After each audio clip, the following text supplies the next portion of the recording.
এখন হবে সিঁদুরদান। আমাদের বাঙালিদের মধ্যে সিঁদুরদানটা যখন হয় তখন সাধারণত ছেলে অন্যদিকে তাকিয়ে তারপর সিঁদুরটা পরায়, কিন্তু এক্ষেত্রে পুরোটাই আলাদা। এক্ষেত্রে আমাদের ছেলে বিহারি আর মেয়ে হচ্ছে বাঙালি। প্রথমে পরিয়েছিল মঙ্গলসূত্র, তারপর এইভাবে সিঁদুরটা পরিয়েছিল। আর সিঁদুরটা যখন পরানো হচ্ছিল, 5 জন কি তার বেশি আমার ঠিক মনে পড়ছে না, সধবা মহিলারা এইভাবে কাপড়টা ধরেছিল। এইভাবে পরপর কিন্তু 5 বার সিঁদুর পরিয়েছিল। আমাদের সবার ভীষণ ভালো লাগছিল যে ওদের এত বছরের ভালোবাসা আজকে সম্পূর্ণভাবে পূর্ণতা পেয়েছে। আমিও কাপড়টা ধরেছিলাম, তাই এইভাবে উপর থেকেই দেখছিলাম কিভাবে সিঁদুরদানটা হচ্ছে। তারপরে ক্যামেরা শ্যুটের জন্য কয়েকটা সামনে থেকে এইভাবে সিঁদুর পরানো হচ্ছিল।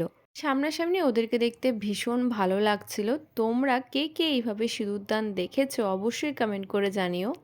নিচের লিঙ্কে ক্লিক করে তোমরা লং ব্লগটা কিন্তু দেখে নিতে পারো। তো চলো আজকের জন্য টাটা।